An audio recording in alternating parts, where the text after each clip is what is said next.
ನೋಡಿ ಏಡ್ಸ್ ಬಂದ್ರೆ ಆದ್ರೂ ಒಂದು 10ರಿಂದ 20 ವರ್ಷ ಬದುಕಬಹುದು. ಅದಕ್ಕಿಂತ ಮೋಸ್ಟ್ ಡೇಂಜರಸ್ ರೋಗ ಏನ್ರಿಂದ ಬರುತ್ತೆ ಅಂದ್ರೆ ಒಂದು ಬ್ರೂಸೆಲ್ಲಾ ಅನ್ನೋ ರೋಗ ಬರುತ್ತೆ. ಅದು ಮೈನ್ ಆಗಿ ಈ ಗಿರ್ರಸುಗಳಲ್ಲಿ ಕಾಣಿಸ್ಕೊಳ್ಳುತ್ತೆ. ಬಟ್ ಇದೆಲ್ಲದರಲ್ಲೂ ಬರುತ್ತಾ ಅಂದ್ರೆ ಬರಲ್ಲ, ರೇರೆಸ್ಟ್ ಇರುತ್ತೆ. ಆದರೆ ಗೊತ್ತಿಲ್ಲದೆ ಗಿರ್ರಸುಗಳನ್ನ ತಗೊಬಂದ್ಬಿಟ್ಟು ಇವಾಗ ಗುಜರಾತ್, ಹೈದರಾಬಾದಲ್ಲಿ ದೊಡ್ಡ ದೊಡ್ಡ ಫಾರ್ಮ್ಸ್ ಅಲ್ಲಿ ಬೈ ಮಿಸ್ ಆಗಿ ಏನಾದರೂ ಬ್ರೂಸೆಲ್ಲಾ ರೋಗ ಬಂದಿರೋದನ್ನ ಒಂದು 50,000 20,000 ಅದು ಅವ್ರಿಗೇನು ತಗೊಂಡೋದ್ರೆ ಸಾಕು. ಆಕ್ಚುಲಿ ಒಂದು ರೂಲಿಂಗ್ ಇದೆ, ಕಿಲ್ಲಿಂಗ್ ಅಂದ್ರೆ ಇವಾಗ ನಾರ್ಮಲ್ ಆಗಿ ಅದು ರೋಗ ಬಂದವಾಗ ನೀವು ಯಾವ ರೀತಿ ಕೋವಿಡ್ ಅಲ್ಲಿ ಕ್ವಾರಂಟೈನ್ ಮಾಡ್ತಾರೆ ಗೊತ್ತಾ, ICUದಲ್ಲಿ. ಸೊ ಆ ಥರ ಸಪ್ರೇಟ್ ಇಟ್ಬಿಡ್ಬೇಕು.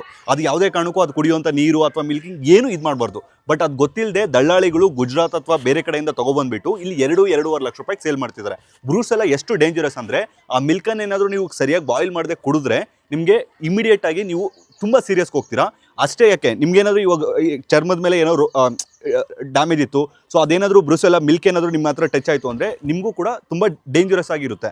ಸೊ ಬ್ರೂಸೆಲ್ಲಾ ಒಂದು ಆದರೆ ಇನ್ನೊಂದೇನೆಂದರೆ ಗಿರ್ರಸುಗಳನ್ನು ಸಾಕೋದ್ರಲ್ಲಿ 90% ಏನು ಫೇಲ್ ಆಗ್ತಾರೆ ಅಂದರೆ ಅವರು ಬ್ಲಡ್ ಲೈನ್ ಅನ್ನು ನೋಡಿರಲ್ಲ. ಅಂದರೆ ಇದ್ರ ತಂದೆ ಯಾರು, ತಾಯಿ ಯಾರು, ಏನು ಗೊತ್ತಿರಲ್ಲ. ಯಾರೋ ಒಬ್ರು ಹೇಳ್ತಾರೆ ಈ ಥರ ಉದ್ದ ಕಿವಿ ಇರುತ್ತೆ, ಈ ಥರ ಉದ್ದ ತೋಕೆ ಇರುತ್ತೆ ನೋಡಿ, ಹಿಂಗಿದ್ರೆ ಗಿರ್ರ ಅಂತ ಹೇಳ್ಬಿಟ್ಟು ಹೇಳ್ತಾರೆ. ಸೊ ಅದನ್ನು ತಗೊಳಕ್ಕೆ ಹೋಗ್ತಾರೆ. ಸೊ ಹಂಗೆ ತೊಗೊಂಡೋವಾಗ 90% ಅನ್ನೋದು ಫೈಲ್ಯೂಡ್ ಆಗ್ತಾರೆ.